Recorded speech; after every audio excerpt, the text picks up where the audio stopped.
The June 26th, 2017 regular meeting of the Sewer Authority Midcoast Board of Directors is called to order. Roll call. Director Warren. Present. Director Penrose. Here. Director Boyd. Here. Director Harvey. Here. Director Clark. Here. And Director Reddick. Here. We have a quorum. Thank you. Is there public comment? I have no speaker slips. Two members of the public. Convene a closed session. I don't remember There are any none. closed session item.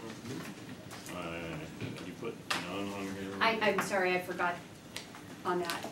Okay, item 5, public comment. Item 6, consent agenda. I need to get my machine going here. I wanted to hold the minutes for discussion. Anything else to be held for discussion, or is there a motion on the NC? I move to approve items B and C of the consent agenda. Second. It's moved and seconded. No discussion on consent. Those in favor say aye. Aye. Aye. Any opposed? Any abstentions? Motion passes unanimously. Okay, 6A. Reposition back there. So, that was before I left my notes at home, but I seem to recall bottom of page 8.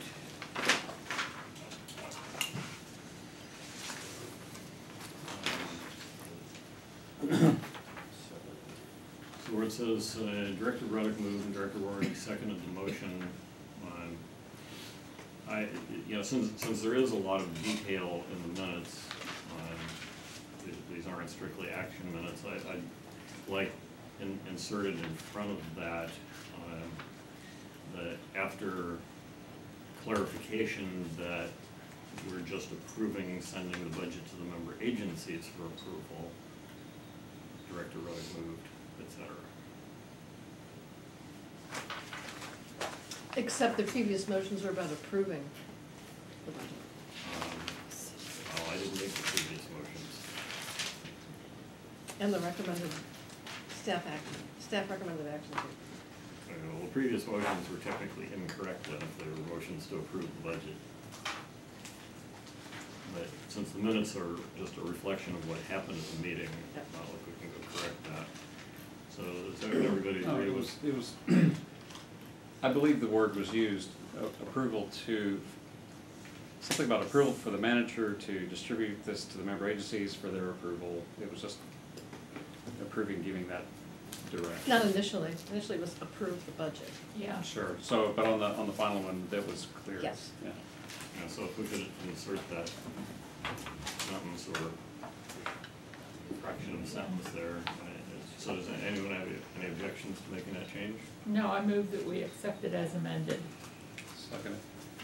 Any further discussion? I would like that clarified as to what the change is that we're making. The change is to insert in front of the sentence that starts Director Reddick moved and Director Warren seconded the motion. To insert in front of that after clarification that we are just approving sending it to the member agencies for approval and not actually approving the budget, then you made the motion. Whatever. Any further discussion? Those in favor say aye. Aye. Any opposed? Any abstentions? Motion carries unanimously. Item 7A. Discuss and adopt a resolution defining some general manager's reporting responsibilities. The board asked staff to put together a resolution to clarify, and so in working with council, this is what we were able to put together to make sure that it was clear, as well as trying to make sure that we captured any of the concerns that the board had expressed. I would like to assure that the general manager will continue to have regular meetings with the managers of the member agencies. Now, I don't know how often that ought to be, but I do think it's important that we know there are regular manager meetings. Well, we meet monthly, and I understand that But there's this been. resolution doesn't include that. Well, because this is talking about a very specific reporting responsibilities as opposed to how do we communicate. I mean, there isn't anything in here about how often I email them or anything else, and that's just part of the communication. It's part of the discussions that the managers have about how we meet, when we meet, do we sometimes need to meet more frequently? And we generally discuss that with, amongst the managers. In fact, we've talked about when we're gonna be talking about the contract language again for the collection system, that trying to wait for Chuck to get here because it's only once a month, that it makes more sense for us to try conference calls. So we sort of, the frequency depends on the topic at hand. Of course. Yeah. Of course, I just think it ought to be stated that it's on a regular basis, rather than just left out.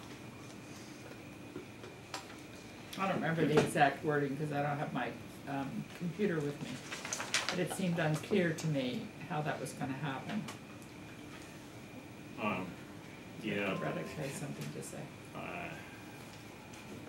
Director Reddick. Well, I'm concerned that we need to remember that we're a joint powers authority and not a special district, so that, not just the representatives, but the general managers of the agencies need to know what's going on as well. That they are notified when there's, a Category 1 spill. I just want to make sure that we are clear that the SAM GM should be communicating on a regular basis with the member agency general managers, because we're a JPA and not a special district. But that's what the member representatives here are for, is the communication. I mean, that's not gonna stop me from communicating. I'd like I to, don't agree with that. if I might, I think that we've got 4 numbered points here. Item 2 is really about communication. Item 1 is about who has authority over whom. That's good. I think using the word report, it's easy to conflate between report as in to communicate and report as in be subject to the authority of. So Yeah, what it's does just, define report? so I think we would do well to not use the word report and rather talk about, I think bullet 1 is, Good, that's good. it's good, it's the one we can all agree on. I'm with you. It is the policy of this board that the general manager meet with the agency managers on a monthly basis. I'd like us to revisit that and talk about some of our very specific expectations about that. And I think that gets into what item 2 is trying to get to here, but I'm not sanguine about item 2.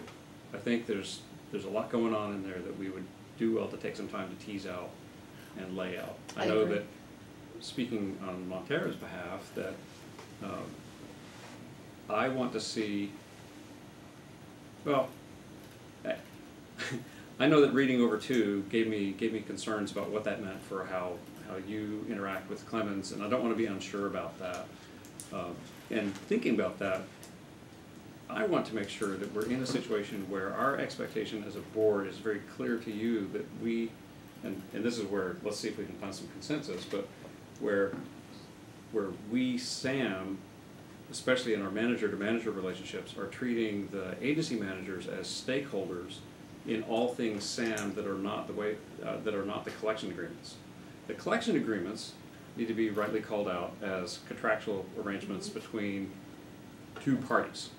Right. And in that case, and I think that's what item 3 is trying to get to. Yes. But I don't see the clarity in the language here that I crave, and I suspect we would do well to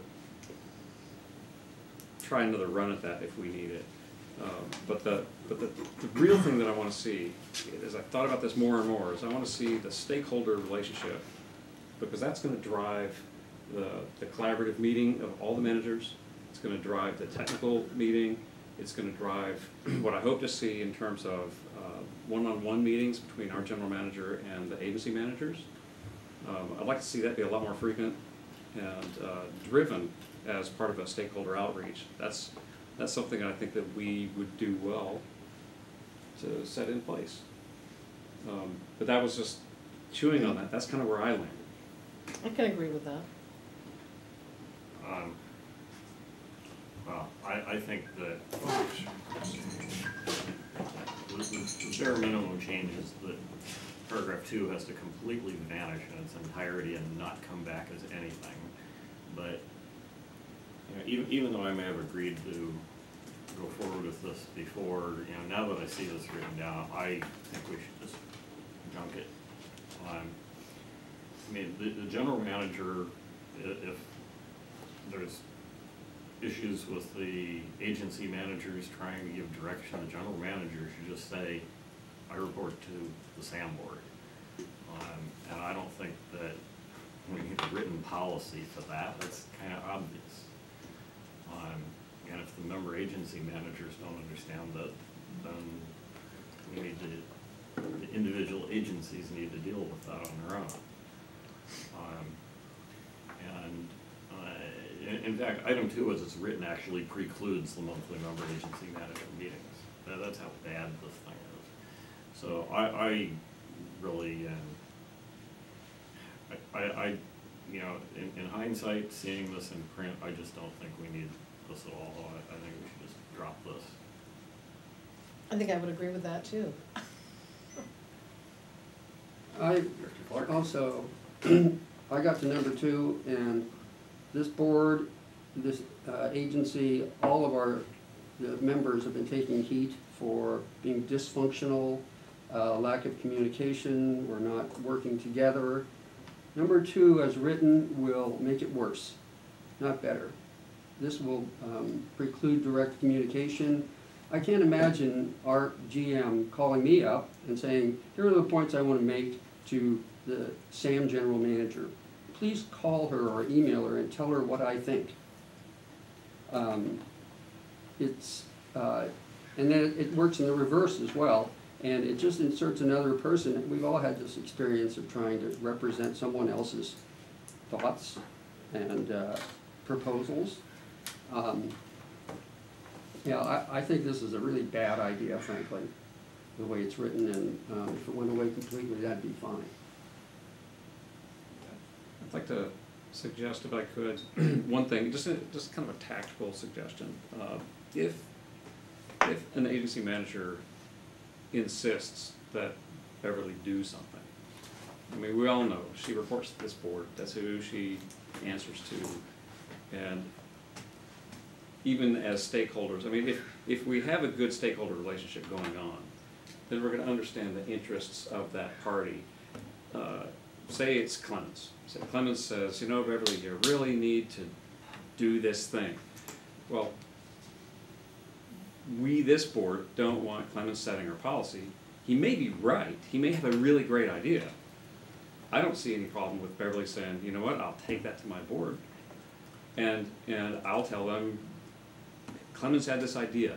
Let's talk about it. I can see an agency manager saying, I insist. And it's like, fine, that's great. I will do the thing I know how to do, which is take it to my board and say, this agency manager, stakeholder, feels very strongly about this. Imagine what happens if the 3 of them at the managers meeting all say the same thing, and Beverly comes to us and says, all 3 of them agree on this. Guaranteed we're going to listen. I mean, in our history, we've done that a number of times where we're like, well, what do the managers think about that? Well, they were all united, and then we can go check with their managers, see if that's actually true. In my experience, it always has been when it's been represented that way. But just as a tactical thing, if somebody insists on something, I'd say put it on the agenda, put their name on it. If it's all 3 managers, that's 3 names. If it's 1 manager, it's 1 name. It creates a guaranteed path to the board where the policy decision can be made. It provides some accountability, so if somebody feels like maybe they don't want to put their name on it, then maybe they might moderate what they're insisting on. it's a degree of accountability with a path to guaranteed discussion by the board. So that's a thought. I don't know, anybody else? I don't have a problem with it. I don't know that it's necessary to write it into this resolution. I would think it would be assumed that the managers would try to reach consensus. If they can't, that the general manager would then report that back to the SAM board. I mean, I would assume that's been your policy. It certainly seemed to work that way when we were talking about that $1.5 million. You know, that they had a discussion, they reached a consensus. Beverly brought that back to the board. I was thinking, just to clarify my thought on that, I was thinking about what I'm imagining is weekly one-on-ones. By phone or in person. In person is always better if you can manage it, especially if it's over lunch, but whatever it is to keep that regular heartbeat of, you're my stakeholder, let's talk, what's on your mind, here's what's on my mind. If in those situations, in that one-on-one, where it would be possible for someone to really put some pressure on, it's like, well, let's give that pressure an outlet. It's like, well, I've been instructed by my board to bring it to the board and say who asked me to do it. It's for a joint powers authority where you got lots of cooks in the kitchen.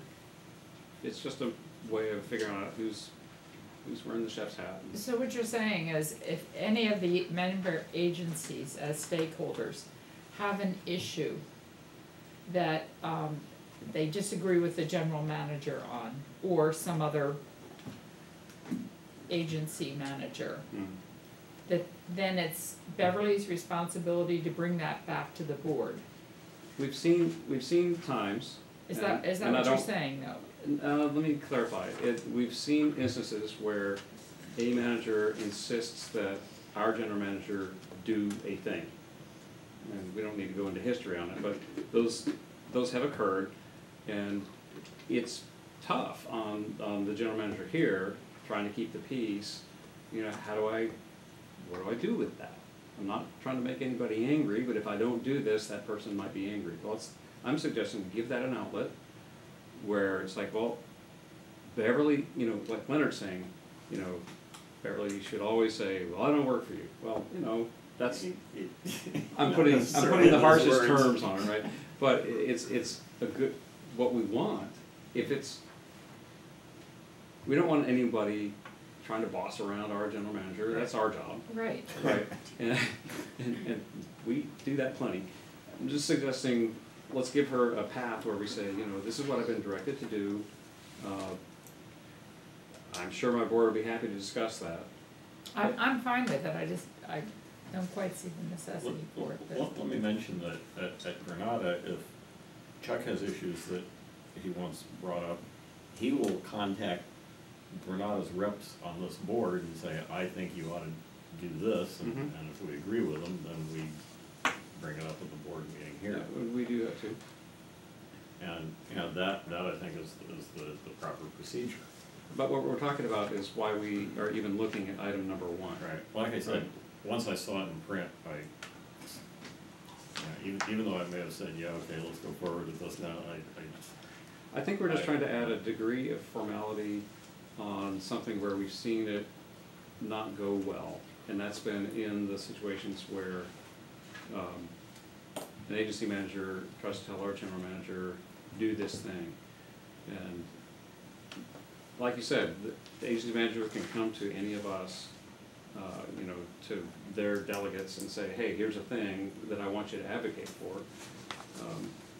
But they're also, say, having lunch with Beverly. They're used to being in charge, and you know, these things happen, and this is just what happens when those things happen. I think a good outlet for it would be, happy to do it, I'll take it to my board. or I'll take it under advisement. Well, no, but it's not about brushing it off. It's about, I'm going to do with it the thing that might actually get it to happen. I'm not going to act, if I'm the general manager, I don't want to act contrary to my board. I can't imagine that the general manager would do anything but that. I mean, I can't imagine her being in a situation where she was being bullied or told to do something by one of the member agencies. And she did not say, well, you know, I have to talk to the board about this. Well, that's why I'm suggesting it is something that she could use should it happen. It's like, and my understanding would be, I would be pleased if any member agency put you in that kind of vice, to see it on an agenda and say, agency manager felt strongly about this, it would involve a policy decision, so I bring it to you. With no further commentary needed, because now it, to the extent that she's authorized to, it honors the request, gets the conversation to happen.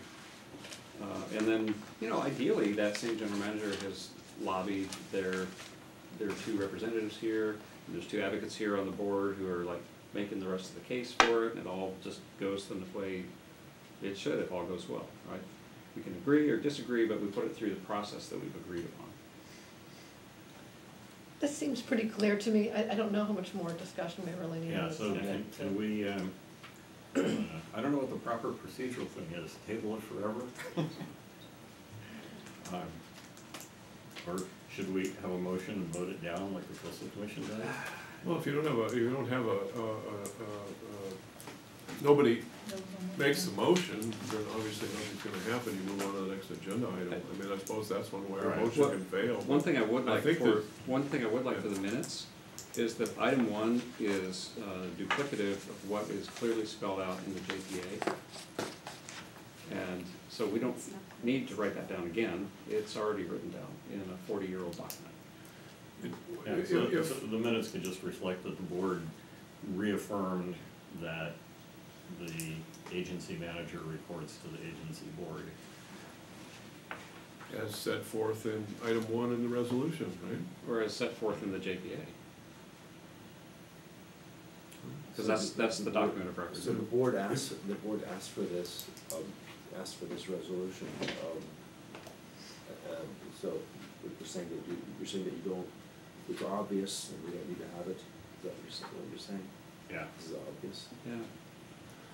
One of the reasons, if I may, that we have item 2 in this resolution was to try to encourage the member agencies to use the process that's in the Brown Act for taking confidential matters from this board to each of the member agency boards, at, you know, specifically as referenced in 5495 9.696 6.96 and 6.95. It was just, that was partly where what was motivating that. But that too would be duplicative. Can you agree? It would be duplicative, but it's a question of this board trying to lay out what this board and this agency's position or authority's position is with regard to the member agencies. Well, That's all. I've always resisted agencies codifying something that's in state law because it's not like they can ignore it. So if the state law says you have to do this, then we have to do it. We don't have to put it in our own policy saying, yeah, we're gonna do that. You know, like, there's at least one agency, I can't remember, which one where I looked at it and the policies say, the meetings are governed by the Brown Act. Yeah, you don't actually need to say that. That'll come up later. All right, so can we move on and just take no action on it? Yep. Okay, item 7B, discuss day and time of regular board meetings as required by resolution 10-2016 and adopt appropriate resolution. I'd like to move that we continue to have twice monthly meetings. With all the same policies that we had, you know, with the 9 o'clock. Yes, Okay. beginning at 7, ending at 9, and being held here. Is there a second to that? I wanna have Second. some- Okay. I want to have some discussion. All right, Director Boyd. For as long as I can remember, up until just recently, we got everything done with one meeting a month, except during periods of very high activity where we had a project going which necessitated much more frequent meetings. during that time, over the course of that time, we reduced our spills down to a negligible amount. AC ran pretty well with single monthly meetings. I'm opposed to unnecessary meetings, and I think we have a long track record that shows that with appropriate planning, we can avoid them. I would go on to say that one thing that I've been missing and would very much like to see would be a calendar for the next 18 months of what we can expect to see coming up. And it's something where we're not going to have perfect knowledge going all the way out, but Could that be similar to the spreadsheet that No. Bob started? no, this would be a calendar of things that we know are going to be on the agenda when, so that we can, for example, today, what's the first meeting in 2018 where we're going to start to hear anything about a draft budget? I would like to begin anticipating that right now, so that as we're looking at meetings and we're figuring out how much time to spend on any given item, we're looking forward, not just at the 9 o'clock mark on the clock. So we've got some better idea of what to expect, so we can put the important stuff up top, and then have the extra things that we might like to get to, you know, further down in the agenda. But right now, we're looking at the trees. I want to see the forest, and I expect that 18-month calendar to be something that would evolve as we go. It's like, right now, we've got some thoughts about where recycled water is going, but over the next few months, we're going to know more. So it's either going to be more activity or less activity. We'll see where that goes, depending, right? So that would be a living document. We'd adjust it as we go. If there's a new miracle technology that we want to explore, we find the place to slot that in. But right now, I'm not convinced that we're prioritizing our work of what's on any given agenda in a way that has a story arc to it. And I'd like to see that. And we've had more of that in the past. I'd like to see more of it going forward. We did go to 2 meetings most specifically because the recycled water was taking up a lot of board meeting time, and now it's not. So, you know, maybe we could go back to 1 meeting a month. I don't like meeting till 11 o'clock at Well, night, yeah. Yeah. We've had very late meetings, and every one of the last, I don't know how many meetings we've gone over. And, you know, that's with going twice a month. So if we reduce it down to 1 a month, it's gonna make a very long meeting. Or we can cut out some of what we're doing and we can shorten some of how long we talk. And I'm one of the longest talkers, so I know I'm talking to myself when I say that. One thing I would ask the board to consider is that we change the order of business and eliminate old business and new business as categories and just have general, what do we call it on our agenda? Items. Are these items on the agenda tonight? Well, Or are we just discussing how often we have our meetings? I'm I'm discussing this as Well, the an order- alternative to the proposal that's on the table. But the order of business is in the resolutions here. And Yeah. so you see, we have old business and new business, and what I'm suggesting is that we abandon the separation of old business and new business and just have. Yes, I understand that. I just thought we were talking about how often we were gonna have meetings. That's what the And I agenda think, item is. I think the well- agenda item is something we should be addressing first. And then after that, we could have discussions like changing around the order. I don't have a problem with Okay. that, nor do I have a problem with what you're suggesting. I think it's a great idea. But I think we need to discuss the frequency of the meetings and get that decided if we can tonight. Well, And I'd like to hear from other people what, you know. I'm what they- inclined to go with whatever most of the directors wanna do. So I know let's- that my wife would rather minimize the number of meetings. So, Chair, if you would poll the other members. Jim? Well, when I was a board member, we had some pretty long meetings, and, Not when you were chairing it. that was, yeah, not when I was chairing it. But when I was not chairing it, we had some long meetings. And, so I think, I don't know, 2 meetings, if you're out by 9, that'd be a good thing. Instead of like 11, so 7 to 9 is 2 hours, 9 to 11 is 2 hours. so it ends up being the same, but you're not up that late the next. I'm retired, but, so I kinda like, I mean, I'm just the alternate director, but, anyway, my thoughts. Go ahead.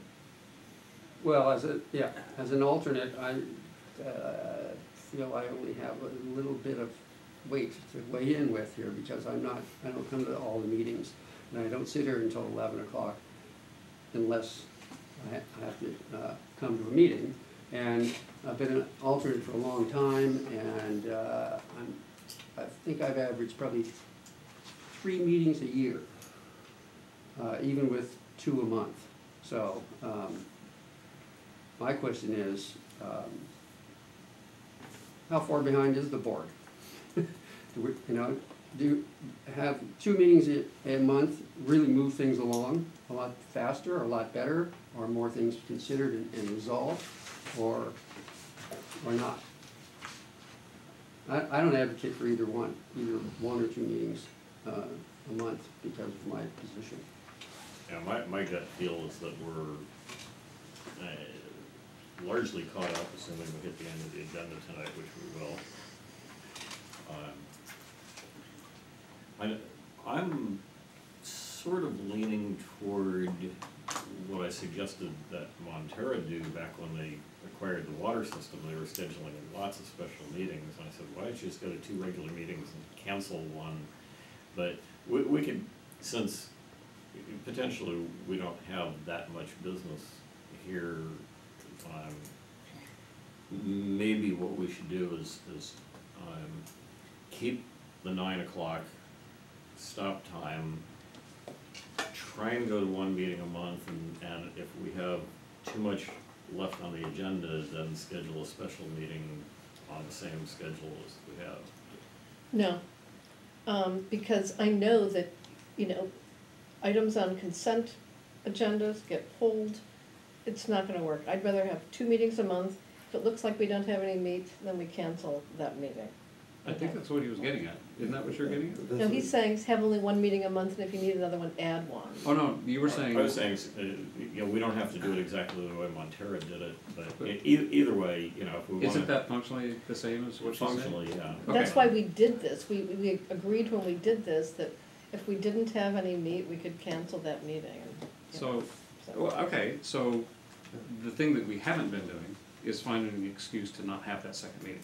Right. And to Jim's point, I'm just gonna be a little argumentative and say 2 meetings is twice as many meetings as 1 meeting. And I don't wanna go to 11 o'clock either, and the fact of the matter is, over the years, we haven't gone to 11 o'clock except on rare occasion. 10 o'clock, yes. 11 o'clock, no. So if I were gonna propose an alternative, and I don't see a way to win it right now, but if I were going to, it would be 1 meeting a month, 10 o'clock would be the end time, with, of course, if we have to, we have the option to extend, but, but, I'm okay with sticking with 2 meetings as long as we're like dedicated to the notion of getting rid of that second meeting if we really don't need it. So with that in mind, let's look at tonight's agenda. What here did we really need to do tonight? I agree, and to your point about having the agenda laid out for the next 12, 18, Yeah, that's how I whatever got there. number of months is, that will give us an idea of whether or not we're going to need to cancel a meeting, and we can do it ahead of time. We don't have to wait till the last minute. Right. Because I have no idea what's gonna be coming up in 2 weeks. I don't know if it's gonna be a heavy agenda or a light agenda. And so we'll have to have some input from our general manager on what she has Right. in mind, and hear from her. Yeah, it's really a function of the chair working with the general manager ahead of time to determine, what the agenda looks like. I think keeping it 2 meetings a month, but having the chair work with the general manager to identify, what's the agenda really like, should we cancel the meeting, in combination with your idea about, calendaring. I think if we have a little meeting management with some calendar, we can manage this. Did you ever see the spreadsheet? I don't remember when it started, and it ended with Steve Leonard. But there used to be a spreadsheet that was typically a page and a half landscape, where for every topic, it showed who asked for it, when they asked for it, what meeting it was scheduled for, and I think It was the ticker, and it was, Bob Patasek is the one who insisted on it. that's what I Well, thought. Beverly started that, I mean, she has a little spreadsheet saying Yeah, who requested. right, no, those are all helpful things. It's right there. Is that in here? Yes, Yeah. it's the last page in the Right, agenda. so we've got something to kind of start with, but there's also the annual tick-tock of, okay, budget starts here, budget has to be done there. I feel like if you look at where we are with the budget right now, we've got one agency out of 3 that's approved it. And if we were staring at the calendar and we knew what was up ahead, we might have moved a little bit quicker, we might have called an extra meeting, we might have decided, you know, maybe we're not gonna go down that path. It could help us get there faster or get there on time. And right now, we're gonna be, the last 2 items here are dealing with the fact that we're not done yet, right? So we wouldn't even need that if, so, water under the bridge, but I like the idea, as long as we focus on, if we don't need it, let's not have that second meeting. I agree, and late meetings are typically during a legislative session more difficult for me, because like, for instance, tomorrow I have to leave the house at 6 a.m. to drive to Sacramento, so an 11 o'clock or 11:30 meeting would not be very good for me. Well, that's fair and good to note. I think we might want to encourage our chair, who unfortunately isn't here tonight, you know, if there's a way to say, look, get everybody's consensus at the start of the meeting that we're willing to go to 9:30 and we don't have to have the second meeting, then we've got the option. Good Right? idea. Yeah, It- It's like, that's if you fine. can't squeeze it into 9 Right. o'clock, tell us what you need. Right, but we could decide that on any given meeting. Another thing is, I would encourage the general manager to discuss with the chair which non-routine items could go on consent. Like, I certainly would have put the resolution for authorized signers on consent. I mean, nothing to discuss there. And, Yeah. The you know, chair should be working more closely on the agenda, I think is the concept. and that also means using the chair's overall knowledge of the agency and the politics and everything to try and estimate, is this meeting gonna run too long? And then if the chair thinks the meeting's gonna run too long, then work with the general manager to figure out which items to push. Yeah. So, Everybody wants to say something. I just want to let you know, I'm already doing that. I started doing it with Director Ruddick when she was the chair, and I've been working with Director Slater-Carter. In fact, there were 2 other agenda items that were going to be on this agenda, and in discussing it with her, we've postponed them. So that's already happening. And I would like to say that while it's more staff work to get 2 meetings ready, because you're turning around the minutes, you're doing, you're doing 2 of everything instead of just focusing. For things like warrants, checks, processing, 2 meetings is so much better, because I can't pay bills outside of a meeting. So, with the exception of emergency items, and we were forever getting late notices because of the timing of our invoices. So at least for now, it's helping us get caught up with our payments, to not have to wait, because there are some, most vendors do expect within 30 days, and depending on when the meeting falls, we were missing that a lot, just because of the timing. Yeah, that's not good. No, it was a fairly regular basis. you might wanna review, I don't remember what Sam's policy is, but review the policy regarding signing checks in advance of approval, because I think that it provides for the routine things that we see every month to get them signed by a director before it's, No. like I said, I don't remember what Yeah, it says. it's far more limiting than that. It generally references emergency items and things like health benefits, employee benefits, things like that, to set it up. But Well, why don't we revisit that? Yeah. and see if the board's willing to modify that to make it easier for you to get the routine things signed before Right, board and approval. through the chair, I know that every company that pays bills has some policy on how long it's gonna take to pay. It's not really a mystery that we're a government agency, and that the board has to authorize expenditures. We're not the only one who's gonna be on a monthly, cycle.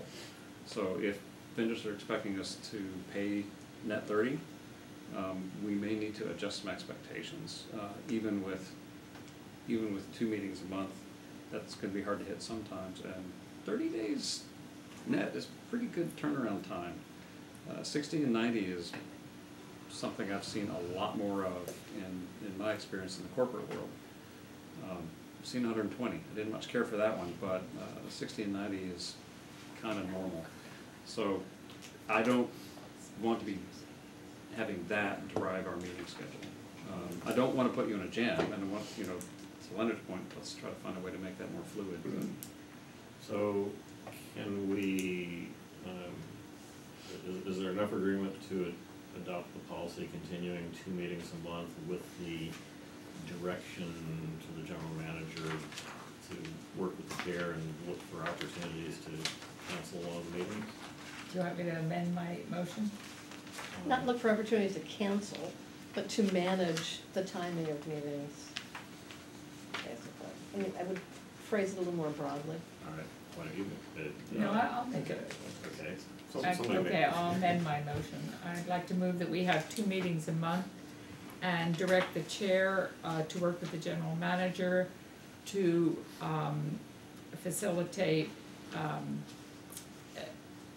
timely meetings and eliminate unnecessary meetings.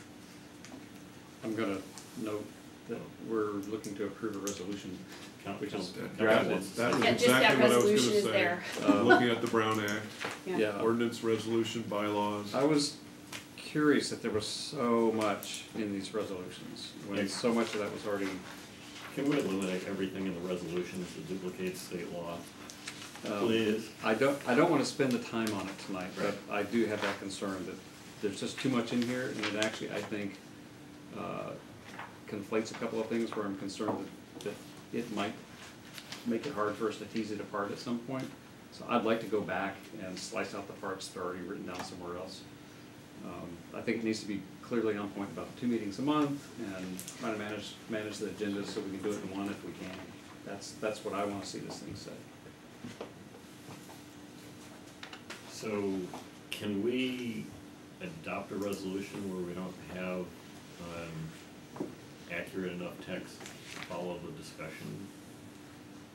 We Or don't have, can we just somehow agree on what the meeting schedule is gonna be for next month and bring back the formal resolution next Well, month? Under the Brown Act, this has been provided for the public to see, so if you, crossing things out, it just means the board wasn't willing to adopt them. Adding things is a little more, I mean, it could be subject to a problem if you were to completely rewrite the whole thing and do what they do in Sacramento and got an amend or something like that. But I'm short of that. I mean, you have a certain amount of discretion. This is what the general manager has proposed. And the cleanest way, if you don't like, say, section 3 or whatever, say we'll approve approve it without section 3 or whatever, not just as an example. Is the form of this resolution subject to some governing authority?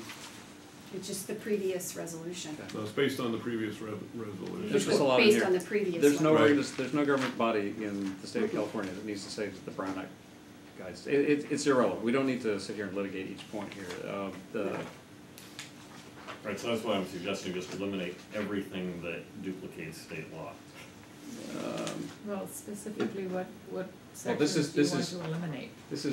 This is amending and replacing the prior version, which was enacted back in October, which had Right. all this junk in it. Right. Because it was, So the best, most previous expeditious thing we can do tonight is adopt the one we see in front of us, maybe add a couple of words to it about, I don't think we actually have to put it in policy, we just say direction to Yes. staff on that. 'Cause- So I think what you're actually saying is, with the understanding that we're giving direction to staff yes, to manage, to work with the chair to manage the meetings for 1, maybe 2 a month. We would then, you're moving to adopt the resolution in front of us. which would be the first resolution, because there's two, right? Yes, one is for the one meeting and one is for 2 meetings, Right. yes, So the one for 2 meetings. yes. The one, which I Has believe no is the margins. second one. Yeah. The first one is actually, 1 meeting. Oh, No, no, I'm it's sorry, it's the other, two the first one is for 2 meetings.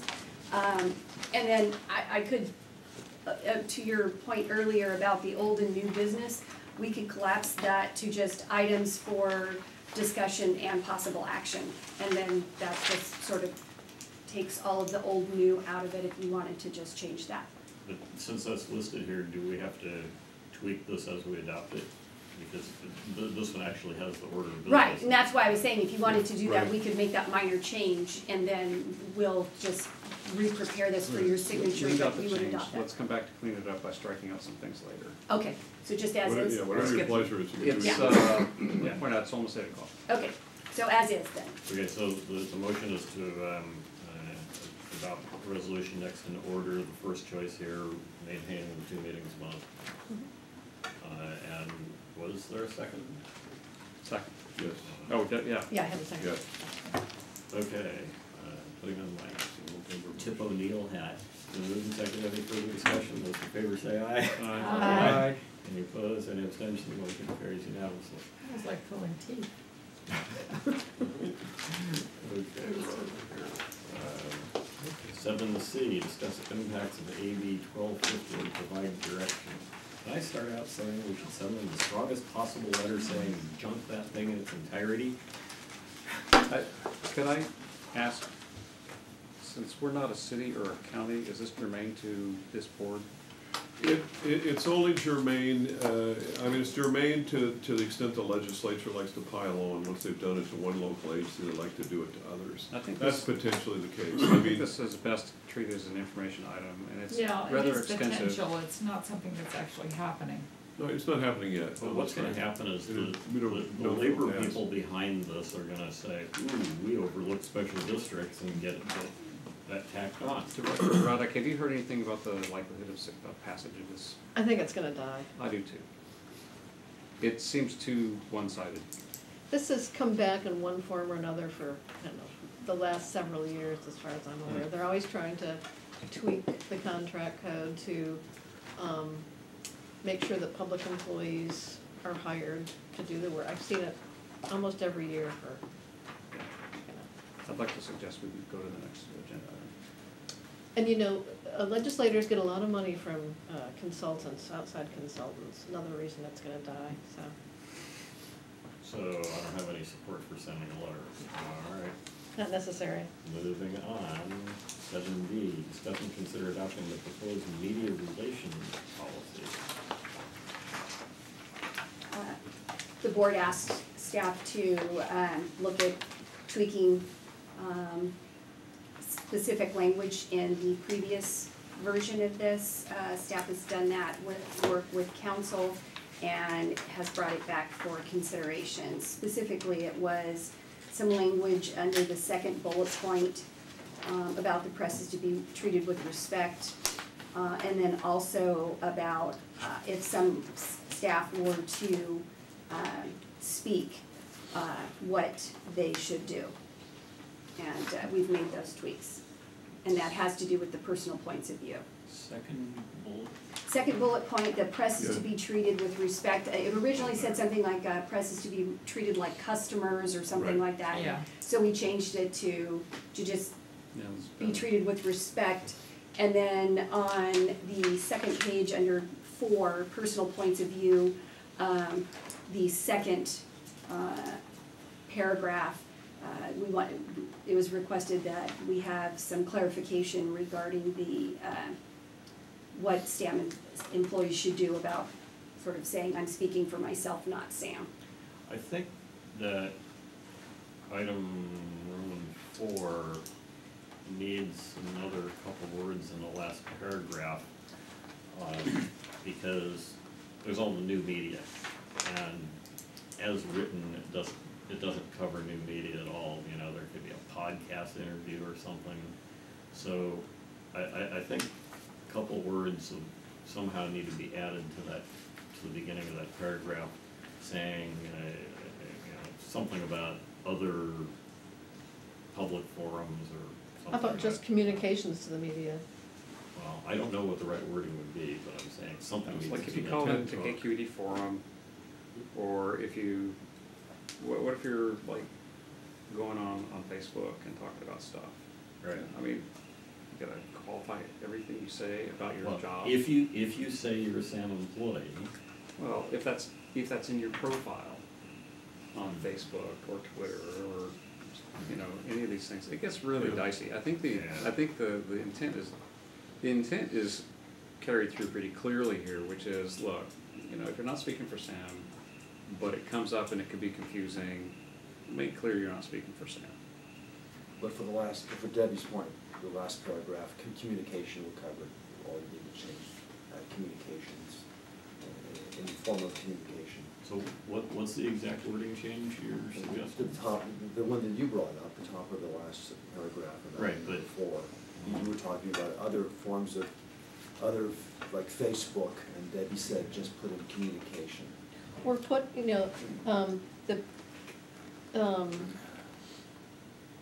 the PIO will simultaneously provide communications to board members and alternates that have been disseminated in the media or something. Isn't that a separate issue from what's covered in this paragraph?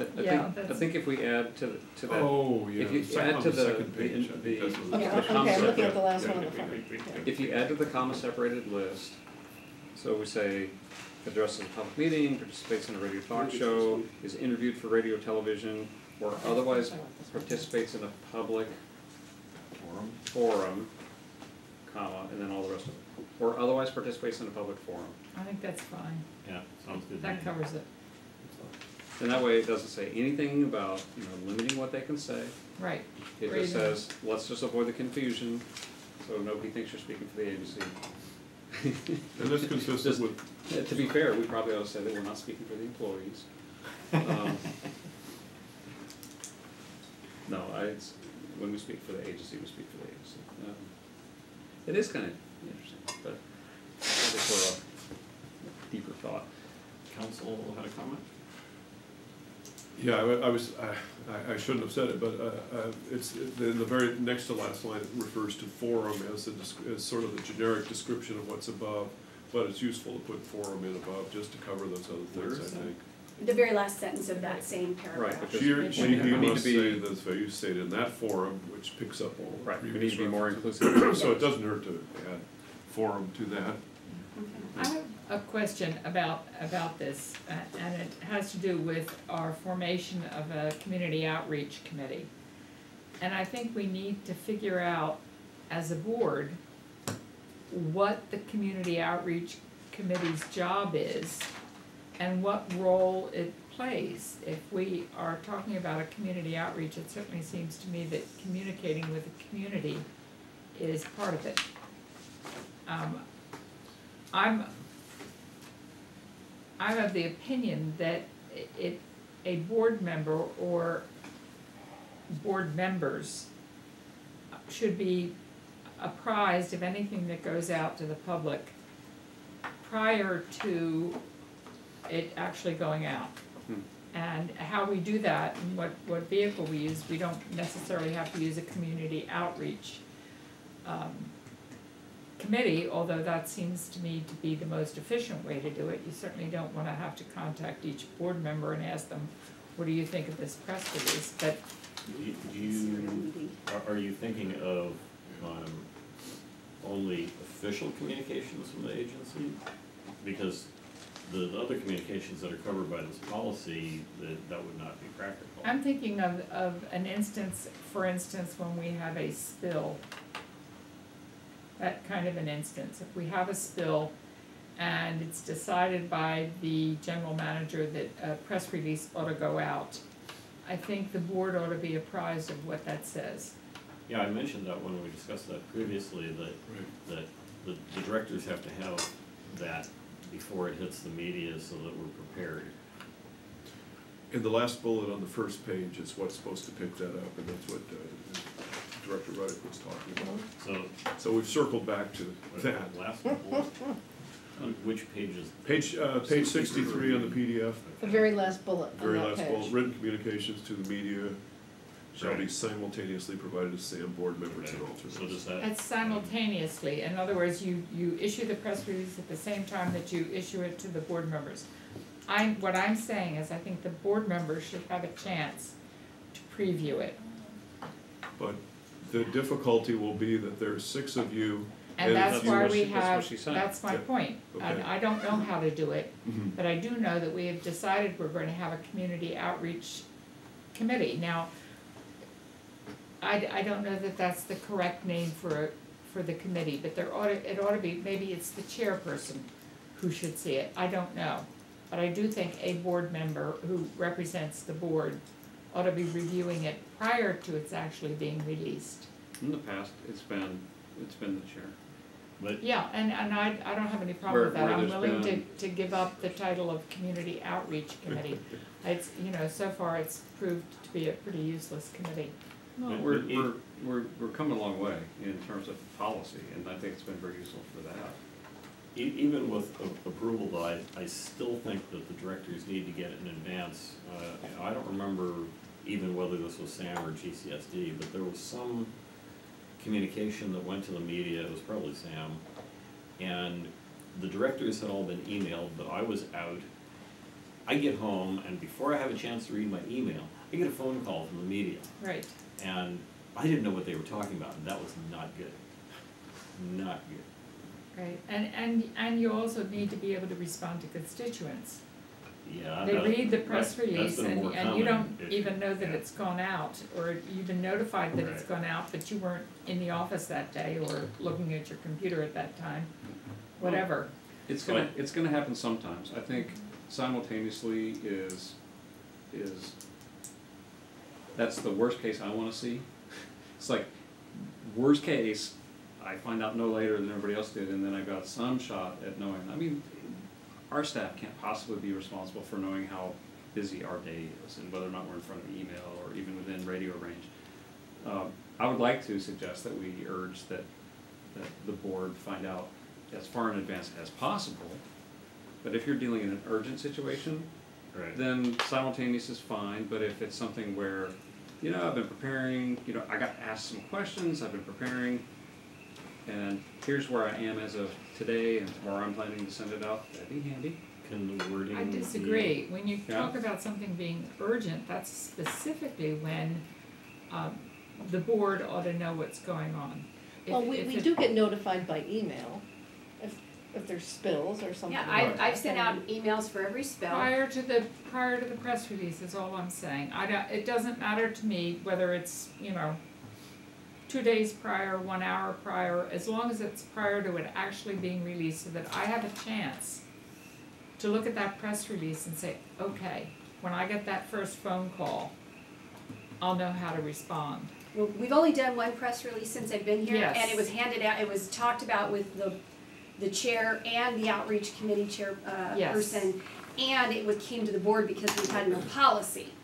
So all of that happened before that press release went out. This would allow me to sort of interact, in those times where it's not something that you can plan for it. It needs to be done, like SMC alert or something like that, where it's got a timeliness to it. As well as, you also have gotten emails every time I've been contacted by the press. So- I'd like to suggest language that says that media or public communications, whatever the right terminology is that the board would like, are to be provided to the board as far in advance as practical. And that's writing it on a rubber band, but I think, that'll allow flexibility when necessary. Well, just so you know, when it's released to any member of the board, it becomes public Right. information, right? Well, no, only when a quorum of the board has it.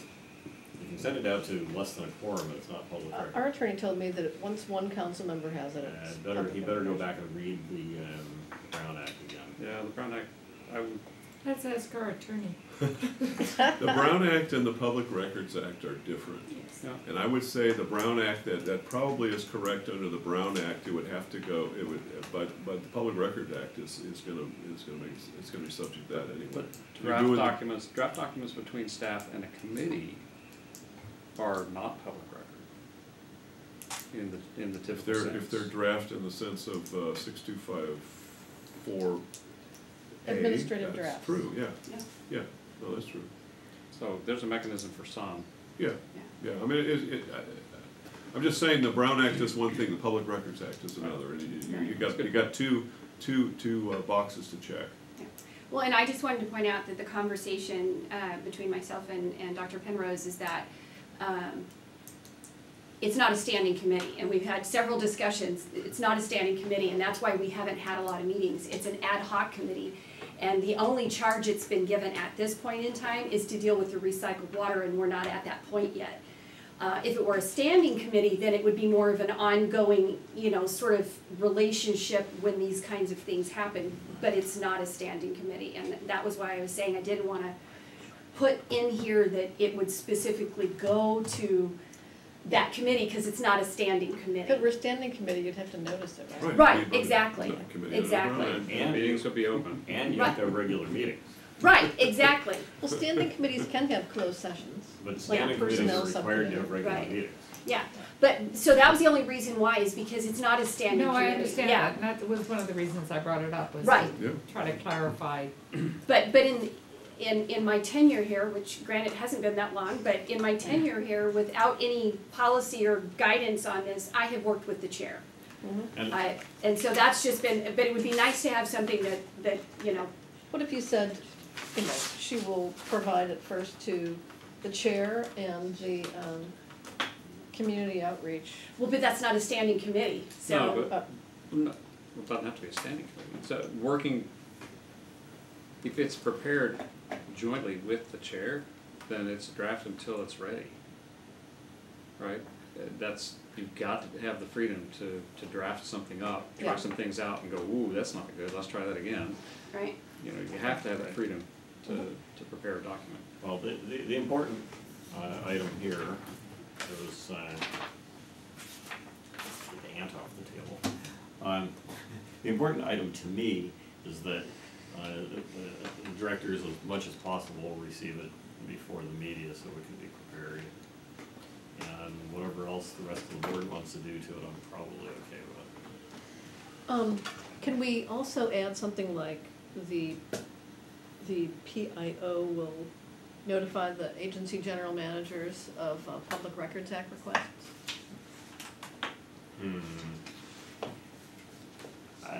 Does that need to Rather be- that just be the board. Really? I mean, why? Because the board can always, any board member can always just forward the notification to their. Well, I had a really manager. busy week last week. I didn't forward Clemens the mail I received last week. You need me to pay that much attention and forward, because I think that's timely information that our manager needs at All right, Montero. well, I I'm don't feel that strongly about it if Well, and there's plus two we're- directors that do that. I'm okay I'm with gonna that. start talking a lot about the stakeholder point of view, that we view our general managers as, our city manager, the general managers as stakeholders in SAM, and also as team members with, the pair of individuals here representing that agency. So I think it makes a lot of sense to partner up on that. It doesn't just change throwing it anything out about there, the I know. legal nature. A Public Records Act request is public information. The request itself is public information. If there is, I will say this, if there is something from council directed towards the board members, then that should be restricted to the board members. My understanding of the way that works is we want to maintain privilege, and to do that, we'd have to restrict that. But that could be a separate communication. The fact and wording of the Public Records Act request, let's get that to the managers. Yeah, I think that's, yeah. I'm glad you brought that up. There's one agency down the street from City Hall that I went in once to look at one of their public documents, and they had Post-it notes in there for everybody who had made a Public Records Act request for that particular document. Oh, So I was a little taken aback at that. I think I know who you're talking about. That's interesting. Well, how many So, public agencies are there down the street? If I could from City inquire Hall? of the chair, how much more time do you want to spend on this? And then there's Deborah's point about the outreach committee, whether we wanna. We can talk about what the outreach committee actually is in the future.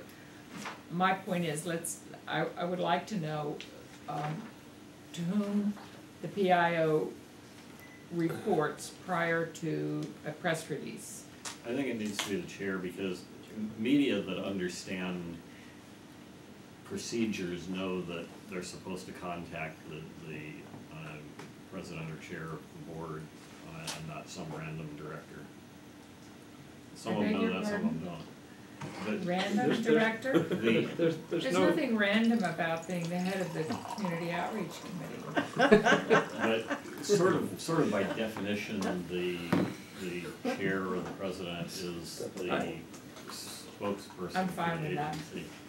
I think we can indicate you're our, right. I think we can indicate our intention, but it's probably best to reach out to our general manager or our PIO once indicated, and our chair. I think that makes good sense.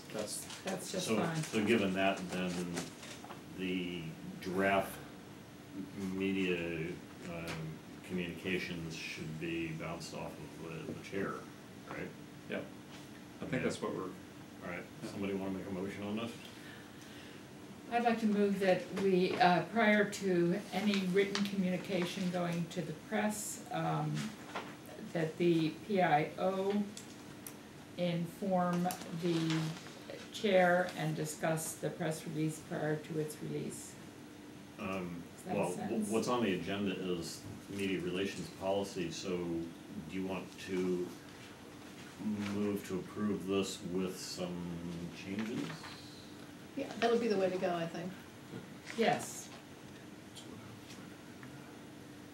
That's what I would recommend. Okay, so, okay, I'd like to, could you restate the motion as approving this and then specify what the changes to Right. this would be? Including the Public Records Act one. I would like to move that we adopt the proposed media relations policy, with the caveat that the chairman of the board of directors be informed prior to any release of written communication to the press. Could we just change that word to consult? Right, because Consult's fine. because it's still, and could you also add that all those communications are sent to the full board as early as practical? And that all communications to the press be sent to the rest, the remaining, all members of the board as soon as is feasible. And then would you accept the amendment that the PIO forward or notify the agency general managers when there are Public Records Act requests? We should That's a probably, separate amendment, isn't it? well, we should probably bring that back, because we have a policy on public records, so I Oh, can okay. bring that back, and it's Okay, time to look at that, and I'll bring that one Okay. back at a future meeting. Sure. Because we have a separate policy on the records requests. okay. Is there a second to the motion as stated? Second. Any further discussion? Those in favor say aye. Aye. Aye. Any opposed, any abstentions, motion carries unanimously. That was 7D. 8A, adopt a resolution authorizing the general manager to expend funds from the SAM operating reserve to continue operating SAM until the JPA general budget for FY 2017-18 is approved by the SAM Board of Directors. Well, as you're aware, we do not have a budget. The budget that we currently have expires June 30th, and there is no legal mechanism for SAM to continue operating and collecting revenue without a budget. So we do have 2 months' worth of operating reserve, and so I am asking for the authority to continue operating and to expend the operating reserve in order to do so. In the past, Scott may have to help me out on this, but in the past, I think what we did is we said that we were just extending the previous budget numbers on a month-to-month basis. I'm really uncomfortable with spending money out of the operating reserve without having any assessments. The problem is the JEPA doesn't allow for extending the there's no legal Well, authority in it. okay, but if we're gonna stand on the JPA agreement, then it also says the budget has to be approved before July 1st. And it hasn't, so that's why we're doing something that would be considered legal to allow Sam to continue operating. It's what the operating reserve is for. And it would allow us to continue, and the assumption, of course, is that sometime in the month of July, the other two member agencies will approve the budget. And then that operating reserve gets replenished when those assessments come back. But is the spending going to be restricted to the way in which the 16-17 budget was allocated? Or are we talking about just continue spending however you want? I mean, I think there has to be some clarification of how that money is spent. And it seems to me if we do it. That's why I'm suggesting Yes. that, it's consistent with the previous approved budget. Yeah, So- and consistent with B, which talks about the collection services. Well, that's because spending. the agreement has very specific language in it. Mhm. That's why we use that language, but I don't think there's a reason that we couldn't Elaborate on it. elaborate that on the resolution. We just tried to stick as closely as possible with what's in the JEPA. So we could certainly do that, but So I just need isn't- authority. Yeah, So, question to Carl. We're not the first public agency to ever encounter this in California. My understanding, after doing a little bit of work looking at this, is that in these situations, it is normal practice for agencies to continue the previously approved budget. So, to answer your question, no new initiatives, none of that. It's all kind of a as you go month to month rent kind of agreement, right? Your lease ran out, but you're gonna continue pretending month by month that everything's the same. That's pretty normal, right? So then I haven't had an agency go through this Okay, before, so so I this can't is- say what other agencies do, none of my agencies have, but. In my looking at it, that's pretty normal. I think what we're seeing here is a request, specifically a request to go into that month to month, knowing where the money's coming from, and that's from reserves, operating reserve. Right. And if that's my understanding of what we're being asked to do, I'm okay with that because we gotta pay our bills, but I'm not okay with that because we shouldn't be tapping that reserve because of our failure to get the budget passed. We should only ever have to tap that reserve for something cataclysmic outside of our control. So I don't really agree that that's what this reserve is for, but it's certainly there and I'm okay using it, but once we pass our budget, I wanna see it immediately replenished. Because I know what happens to reserves that don't get immediately replenished. They never get replenished. And you can look to the past 2 or is it 3 years of funding out of reserves for things that agencies didn't want to raise rates for. I'm dead set against that this year, that's for sure. And so here, I'll do it, but under protest with an insistence that we put a priority on funding the reserve as soon as the money's available. So is council really firm on the point that we can't continue to collect the monthly assessments at the previous rate? Well, the member agencies have each taken action saying that they would pay the assessments for the previous fiscal year, which will end this June, or the current fiscal year now, but we're talking about next year's budget.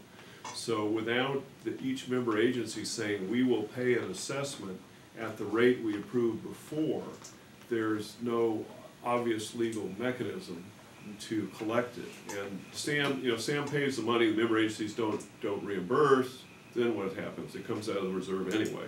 So the idea is to make just make clear, this is the workaround while we get the budget straightened out, and then we just put the money back in. That's the concept. And it really does depend upon the member agencies. What the member agencies signed up for was 12 months of a budget. We're talking about extending it to a 13th month. Hopefully not a whole 13th month, but at least part of one.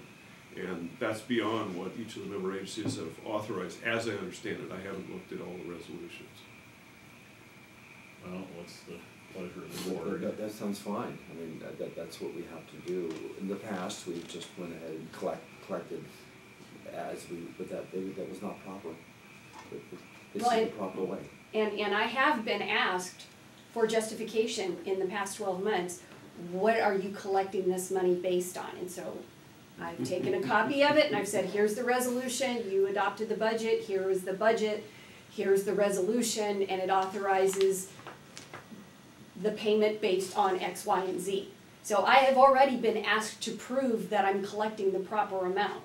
So because of that, if I've got nothing and that question comes up again, what am I gonna say? There is no justification in the JEPA to collect assessments other than based on an adopted budget.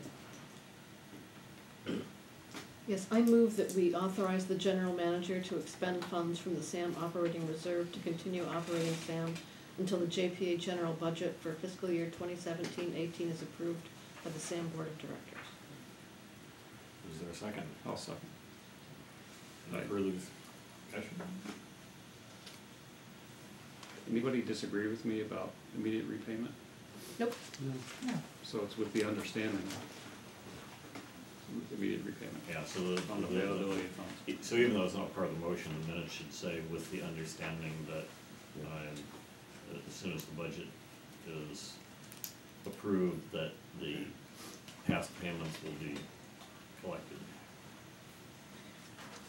We're gonna vote on it? Those Yeah, in motion. favor say aye. Aye. Aye. Any opposed? Any abstentions? Motion carries unanimously.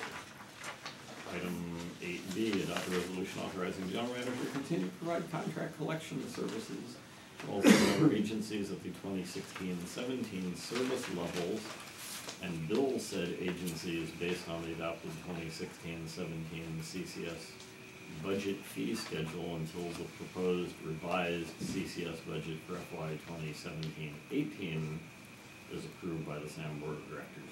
Move for staff. Go. Second. So move in second, any discussion? With the same understanding about repayment? Mm-hmm. Well, there's no reserve. There's no Oh. reserve for this. So this is just bill, assuming this current year's, Right. yeah. Well, that would be immediate repayment. Yeah, that's immediate repayment, yeah. Just defining terms. Any further discussion? Those in favor say aye. Aye. Aye. Any opposed, any abstentions, motion carries unanimously. Item 8C, adopt a resolution authorizing signers of First National Bank of California for electronic banking agreements. So move. Second. Actually, Second. good question. Okay, so that was, Reddick and Clark. Whatever. I heard Reddick and then Clark. would there be a problem having the alternates, the official alternate, because there's at least one agency that has like 3 alternates. But would it be a problem to include the official alternates as designated signers? Because otherwise, like there's 2 alternates and the rest of us get much bigger piles of checks. Once we approve the warrants, we can sign away. No, but I'm not concerned about the size of the check pile. Okay. Those in favor say aye. No, I don't, and I don't wanna put our Aye. alternates through the signature card process. All right. It's horrible. Any opposed, any abstentions? I think that was unanimous. Item 9. Thank you for the reminder, I can start signing these. Item 9, yeah, but it's harder for the chair to do that during the, general manager's reports. We have a report. I'm happy to answer any questions if you have anything. Yep.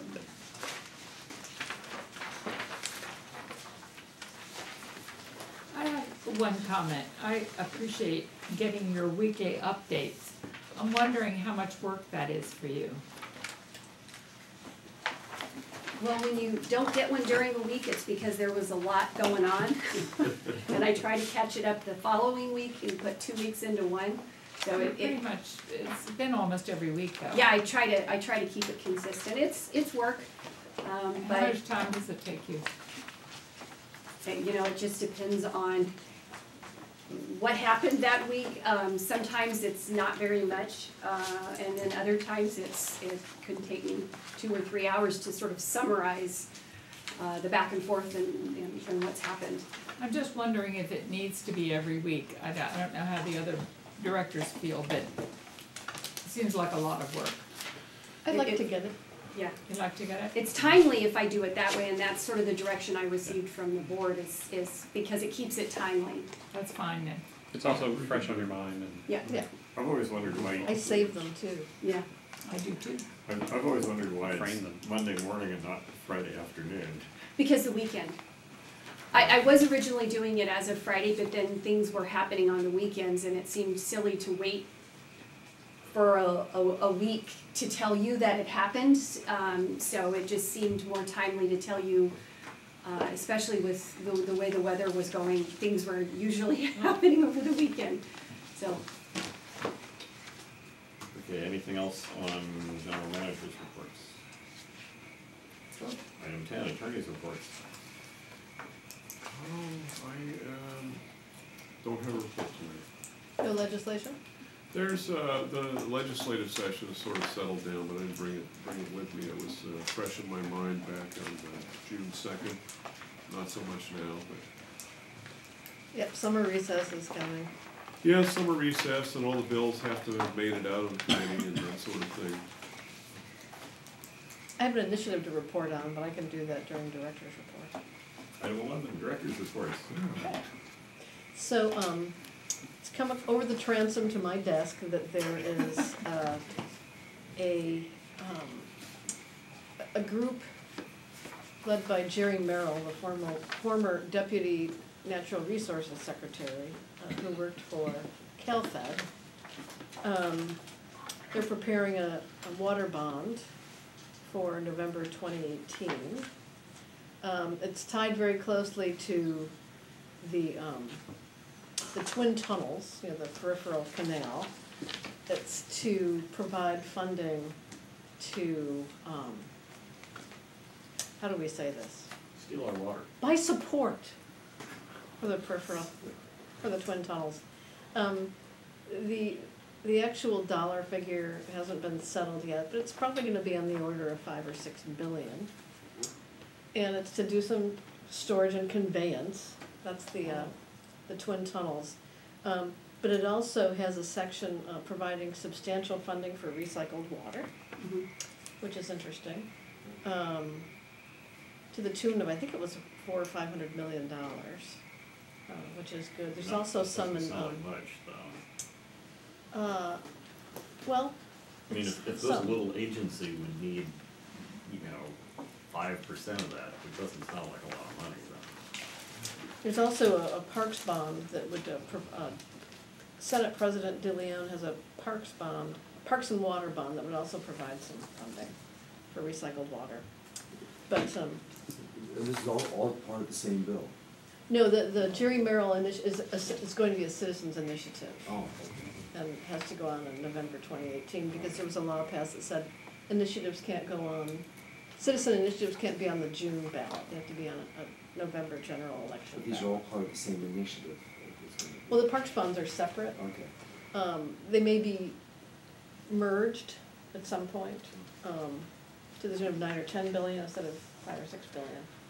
But, in any case, there's a real juicy thing in the water bond, at the very end, in the fiscal provisions, that would authorize the legislature to spend cap and trade funding, it's the greenhouse gas funding, to reimburse the Metropolitan Water Districts of Southern California for its electrical bills and pumping the water from the Delta to Southern California. Good, let's help out. So wait a second, they wanna steal our water and have us pay for it. Oh, my Exactly. God. raises. I had to You've share never that. seen Chinatown? Yeah. We know this plot. I've Yep. seen Cadillac Desert, does that count? You should see Chinatown. Anyway, I thought you would find that juicy. Wow, No, I was off. Oh, thank you. I'll have to just check that out. any other directors' reports? So you'll warn us as those march closer, Yes. okay. And the director's reports topics for future board consideration. I have one.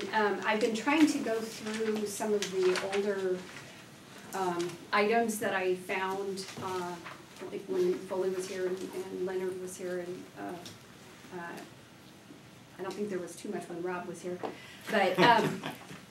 but trying to go back and see, did things fall between the cracks because of changing managers and interim. And I came across this Bartle Wells Associates, the Capital Facilities Financing Plan that was adopted by the board back in 1999, 2000.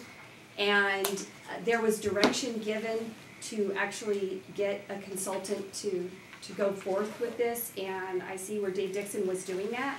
And then he left, and it looks like between the interim and Foley, it just went nowhere. And it specifically had to deal with funding capital facilities here at SAM. So I wanted to know, Well, did you want me to dust this off? I want a copy. Okay, it's on the website. Oh, okay. let me tell you my recollection of why it died, since there's only 2 people in the room that were here in 1899. My recollection is it died because it included a regional connection fee, so on top of the member agencies' connection fees, there would have been SAM connection fee, and I think the board felt that was too much of a political problem. Not just a political problem, but connection fees aren't cheap. And Yeah. the notion of putting it on connection fees isn't gonna solve the kinds of challenges that we've got. Yeah, so basically, the board ultimately just figured that's the wrong approach and let it die. It might be worth looking through it and make sure that's what you recall once you refresh on it. Well, we can let Director Reddick read through it and let us know. Sure. I'm not gonna sign that in chat. Okay, any other topics for future board consideration? I forgot I had one and I can't remember what it is, so I'll have to email it in if it comes back to me. Anything else? Otherwise, going once, going twice, we're adjourned. Awesome. Keep there.